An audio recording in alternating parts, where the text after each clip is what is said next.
ಕಾವೇರಿ ಜಲಾನಯನ ಪ್ರದೇಶದಲ್ಲೂ ಕೂಡ ಭಾರೀ ಮಳೆ ಆಗ್ತಾ ಇದೆ. 100 ಅಡಿಯತ್ತ ಕೆಆರ್ಎಸ್ ಅಣೆಕಟ್ಟಿನ ನೀರು ಈಗ ಏರಿರುವಂಥದ್ದು.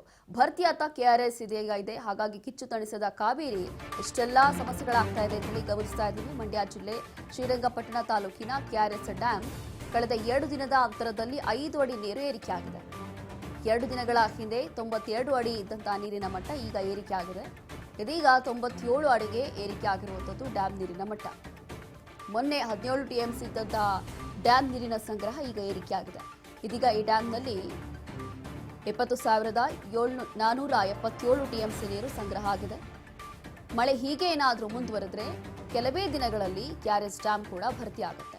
ಒಂದು ಕಡೆ ಸಂಪೂರ್ಣವಾಗಿ ಭರ್ತಿಯಾಗಿರುವಂತಹ ಕಬಿನಿ ಜಲಾಶಯ, ಮತ್ತೊಂದು ಕಡೆ ಕೆಆರ್ಎಸ್ ಡ್ಯಾಂ ಕೂಡ ಇನ್ನೇನು ಭರ್ತಿಯಾಗುವಂತ ಸನಿಹದಲ್ಲೇ ಇದೆ. ತಮಿಳುನಾಡಿಗೆ ಪ್ರಕೃತಿದತ್ತವಾಗಿಯೇ ಹರಿತಾ ಇರುವಂತ ನೀರು. ಹೀಗೆ ಒಂದು ಕಡೆ ಕಬಿನಿ ಡ್ಯಾಂ ಫುಲ್ ಆಯಿತು. ಈಗ ಕೆಆರ್ಎಸ್ ಡ್ಯಾಂ ಕೂಡ ಇನ್ನೇನು 2 ಅಥವಾ 3 ದಿನಗಳಲ್ಲಿ ಅತಿ ಹೆಚ್ಚಾಗಿ ಮಳೆ ಆದರೆ ಇದು ಕೂಡ ಈ ರೀತಿಯಾಗಿ ಫುಲ್ ಆಗುವಂತ ಸಾಧ್ಯತೆ ಇದೆ. ಕಾವೇರಿ ಜಲಾನಯನ ಪ್ರದೇಶದಲ್ಲಿ ಏನಾಗ್ತಾ ಇರುವಂತಹ ಮಳೆ 100 ಅಡಿಯತ್ತ ಈಗ ಕೆಆರ್ಎಸ್ ಅಣೆಕಟ್ಟಿನ ನೀರಿನ ಮಟ್ಟ ಈಗ ಏರ್ತಾ ಇದೆ. ಭರ್ತಿಯತ್ತಾ ಇರುವಂಥದ್ದು ಕೆಆರ್ಎಸ್ ಹಾಗೂ ಕೆಆರ್ಎಸ್ ಡ್ಯಾಂನ ನೀರಿನ ಮಟ್ಟ. ಮಂಡ್ಯ ಜಿಲ್ಲೆ ಶ್ರೀರಂಗಪಟ್ಟಣ ತಾಲೂಕಿನ ಕೆಆರ್ಎಸ್ ಡ್ಯಾಂ ಕಳೆದ 2 ದಿನಗಳಿಂದ ಅತಿ ಹೆಚ್ಚಾಗಿ ಏನು ಮಳೆ ಆಗ್ತಾ ಇದೆ, 2 ಅಥವಾ 3 ದಿನಗಳಿಂದ. ಹಾಗಾಗಿ ಈ ಒಂದು ಗ್ಯಾಪಲ್ಲಿ, ಈ ಒಂದು ಅಂತರದಲ್ಲಿ 5 ಅಡಿ ನೀರೇನಿದೆ ಅದು ಏರಿಕೆ ಆಗಿದೆ.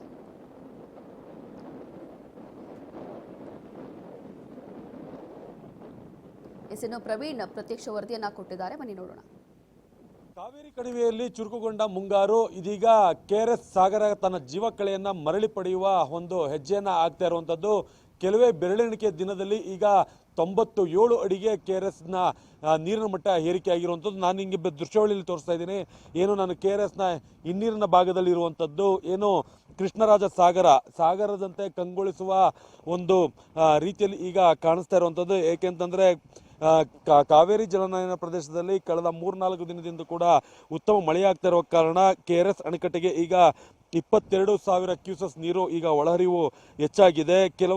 ಕೆಲವೇ ದಿನಗಳಲ್ಲಿ ಏನು 97 ಅಡಿಯಷ್ಟು ನೀರು, ಅಂದರೆ 5 ಅಡಿಯಷ್ಟು ನೀರು ಈಗ ಭರ್ತಿಯಾಗಿರುವಂಥದ್ದು.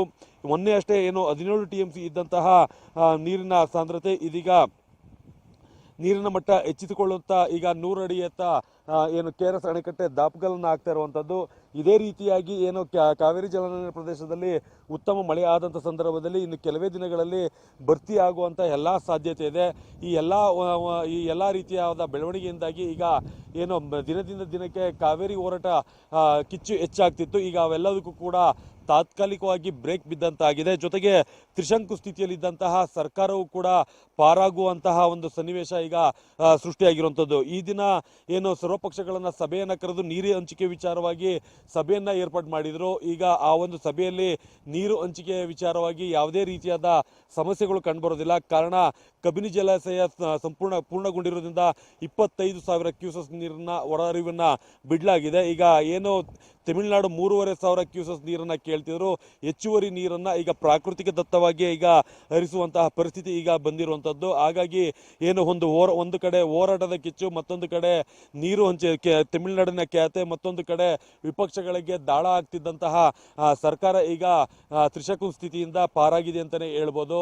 ಆದರೆ ಇಲ್ಲಿ ಒಂದು ಗಂಭೀರವಾದ ವಿಚಾರ ಏನಂತಂದರೆ, ಮಂಡ್ಯ ಭಾಗದಲ್ಲಿ ಮಳೆಯ ಕೊರತೆ ಇರುವುದರಿಂದ ಬೆಳೆಗಳಿಗೆ ನೀರು ಈಗ ಲಭ್ಯವಾಗಿಲ್ಲ. ಆದರೆ ಕೆಆರ್ಎಸ್ ಅಣೆಕಟ್ಟೆ ಒಳಹರಿವು ಹೆಚ್ಚಾಗಿರುವ ಕಾರಣ ಏನು ಸರ್ಕಾರ ಏನಾದರೂ ಕಾಲುವೆಗಳಿಗೆ ನೀರು ಬಿಡುವಂಥ ನಿರ್ಧಾರವನ್ನು ಮಾಡಿದರೆ ರೈತರಿಗೆ ಬೆಳೆಗಳನ್ನು ಹಾಕೊಳ್ಳಿಕ್ಕೆ ಮತ್ತು ಇರುವಂಥ ಬೆಳೆಯನ್ನು ಉಳಿಸ್ಕೊಳ್ಳಿಕ್ಕೆ ಒಂದು ಅವಕಾಶ ಸಿಕ್ಕಂತಾಗುತ್ತೆ. ಒಟ್ಟಾರೆ ಹೇಳೋದಾದರೆ ಏನು ಈ ಒಂದು ವರುಣನ ಕೃಪೆಯಿಂದಾಗಿ ಕೆಆರ್ಎಸ್ ಅಣೆಕಟ್ಟೆ ಭರ್ತಿಯತ್ತ ಹೋಗ್ತಾ ಇರುವಂಥದ್ದು. ಇನ್ನು ಕೆಲವೇ ದಿನಗಳಲ್ಲಿ ಭರ್ತಿಯಾಗುವ ಎಲ್ಲ ಸಾಧ್ಯತೆ ಇದೆ. ಹಾಗಾಗಿ ನಿಜಕ್ಕೂ ಕೂಡ ಸಂಕಷ್ಟದಿಂದ ಈಗ ರಾಜ್ಯ ಸರ್ಕಾರ ಪಾರಾಗಿದೆ ಅಂತಲೇ ಹೇಳ್ಬೋದು. ಕ್ಯಾಮರಾ ಪರ್ಸನ್ ರವಿನಂಜನ್ ಜೊತೆ ಪ್ರವೀಣ್ ಕುಮಾರ್ ಜೆಟಿ, ಕೆಆರ್ಎಸ್. ಕಾವೇರಿ ಕಣಿವೆಯಲ್ಲಿ